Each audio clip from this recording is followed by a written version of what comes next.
J'ai jamais compris ce truc-là. C'est un phénomène pour moi je sais pas, qui confine à la déviance. Ah. M'imaginer sur une plage, déjà, il faut mettre de la crème partout à cause du soleil, donc il faut en mettre également là maintenant. Ça peut faire mal, ouais. Le sable, mais quel est l'intérêt en fait? Quand on vient me parler de liberté et tout ça, mais liberté de quoi? Liberté d'avoir les fesses à l'air?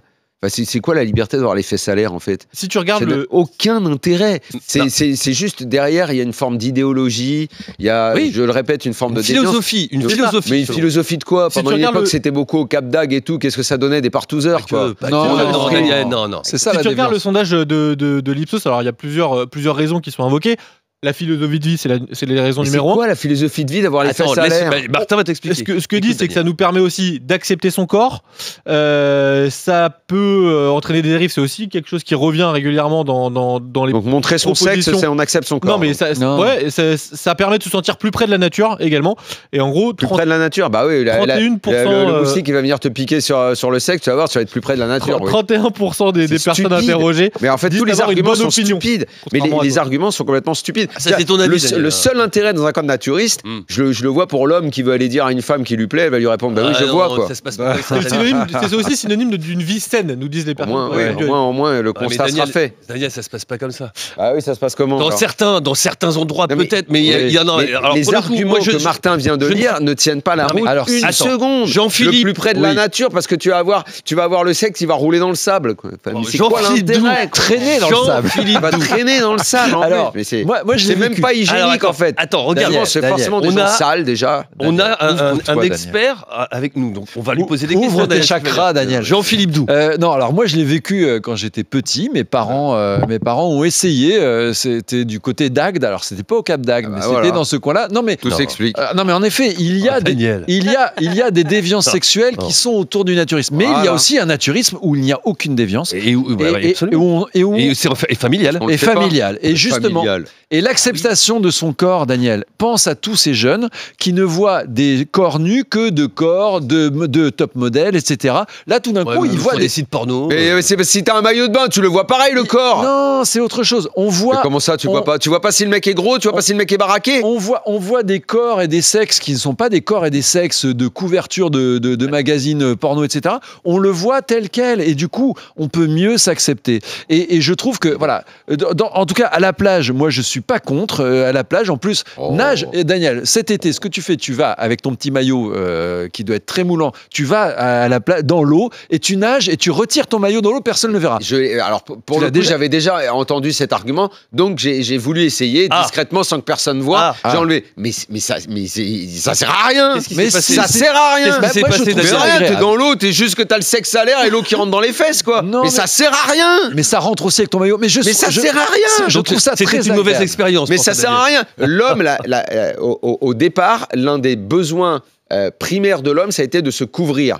De se couvrir le corps du froid, du chaud, de se protéger. Là, il faut se protéger du sable, des bêtes qu'il peut y avoir. Non, Daniel. Alors, évidemment, si Jean-Philippe, voilà, fais-nous part de tes expériences. S'il y a des méduses, évidemment, on n'y va pas. Mais non, mais vraiment, c'est très agréable, je trouve, et ça donne un côté, en effet, comment dire, communion avec la nature, parce qu'il n'y a plus aucun obstacle physique, textile, pourquoi tu le fais plus, alors, entre son corps. Mais parce que j'ai une certaine pudeur, en fait, et je l'avoue, j'ai une certaine pudeur. Si je suis sûr que je connais personne sur la plage, pourquoi pas, que personne me reconnaît non plus, en disant « Oh, dis donc, Estelle Midi !» Bon, j'ai pas vraiment envie de ça, mais je trouve, et cette histoire de déviance, évidemment, parce que il y a des déviances sexuelles qui s'accompagnent du naturisme, mais il y a aussi un naturisme qui est loin de tout ça. Souvent, ça va avec l'échangisme. Ça va aussi avec ça, évidemment, mais pas toujours. Il y a un naturisme qui est sain, et moi, je respecte ça. Élise. Alors, moi aussi, j'ai pratiqué le naturisme. On a les photos. Quand j'étais petite, parce qu'il y avait des membres de ma famille, cousins de ma mère qui étaient naturistes, donc il s'avère que pendant des vacances en Corse, on est allé sur une plage nudiste, naturiste. Je comprends pas, moi. Et en fait, j'ai encore l'image de quand j'avais 9 ans et que j'ai vu des gens tout nus. Ça t'a choqué? Ça m'a pas choqué, mais juste, j'ai pas envie. J'ai pas envie de voir ça. Ah oui. Donc, après, ces gens-là ne dérangent pas. C'est-à-dire, ils viennent pas nous mettre leur nudité sous les yeux. Ils ont leur plage, leur endroit. Donc, théoriquement, il n'y a pas de problème. Mais aujourd'hui, je ne comprends pas l'engouement. Pour moi, c'est en fait, quand on est une femme, connaissant la société actuelle, le nombre d'agressions sexuelles qu'il y a dans la société, de viols, j'ai pas envie de voir un mec tout nu, j'ai pas envie de voir des testicules qui pendent pendant que je suis en train de déjeuner, en fait. Ça me dégoûte. Et je trouve, en tout cas, le membre de ma famille qui pratique le naturisme... Le membre. Oui. Le membre actif. Désolé, oui, le membre actif de la famille qui pratique le naturisme est l'homme le plus sexiste et le plus misogyne que je connaisse. Et j'y vois chez lui un besoin de montrer qu'il a la plus grosse de la famille. Voilà.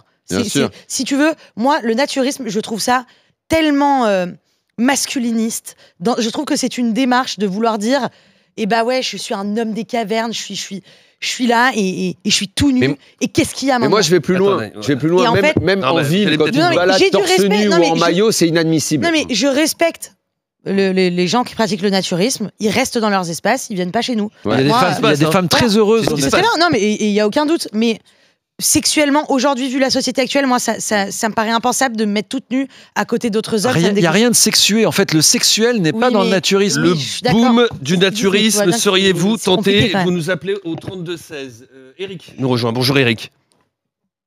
Eric ? Oui, bonjour. Bonjour Eric. Merci de nous rejoindre dans Estelle Midi sur RMC Story. On est dans l'Hérault, c'est ça ? Exactement. On est dans quel coin de l'Hérault ? À côté de Sète, près du Cap d'Agde. D'accord, très bien. Eric, adepte du naturisme ? Oui, depuis un peu plus de 30 ans, oui. Bon, ce que vous entendez depuis tout à l'heure, ça doit vous hérisser les poils, si je puis me permettre. Je suis mort de rire. Non, je suis mort de rire. Ah, c'est vrai ? Alors, dites-nous pourquoi. Parce que aller rechercher systématiquement le côté pervers, sexuel, ainsi de suite dans le naturisme, je suis pas spécialement d'accord. En sachant que si jamais on va sur une plage naturiste, on va avoir beaucoup de personnes qui ont eu des ablations de seins, des choses comme ça, et qu'on ne va pas juger. On va pas les juger justement par rapport à une plage textile. Ensuite, comme beaucoup de gens avec qui j'ai eu l'occasion d'échanger, tout simplement c'est la sécurité, parce que sur une plage textile, vous allez avoir toute la racaille des différentes régions qui viennent en vacances, qui vont mater le cul des femmes, etc., etc. Alors que sur une plage naturiste, le sexe, voilà, on est nu, point, ça s'arrête là. Et ces gens-là n'ont pas le courage de venir sur une plage naturiste.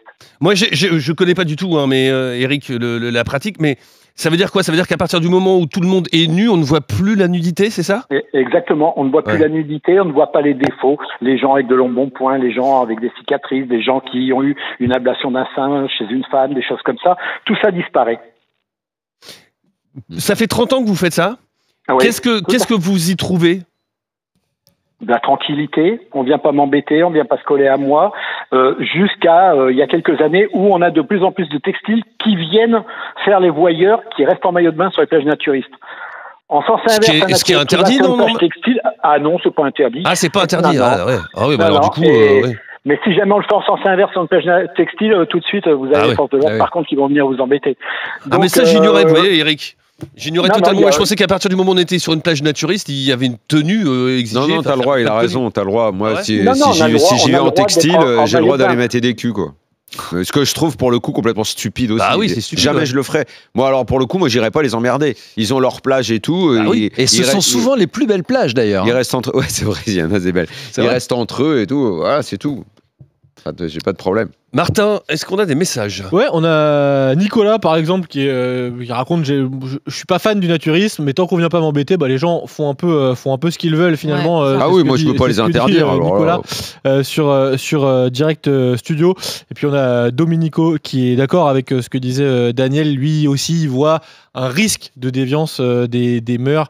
Il nous dit il y a aucun intérêt à se mettre nu sur une plage dans ces cas-là. Et en plus, ça doit gratter, dit-il en rigolant. Ouais, c'est ce qu'évoquait Daniel c'est vrai. Tout à l'heure. Ali, c'est ça, est avec nous ? Non. Je pensais qu'il était avec nous.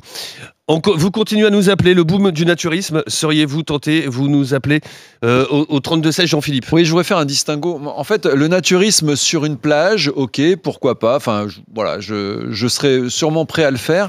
En revanche, j'ai vécu quand j'étais petit avec mes parents le petit commerce de légumes, etc., où là, tout le monde est tout nu.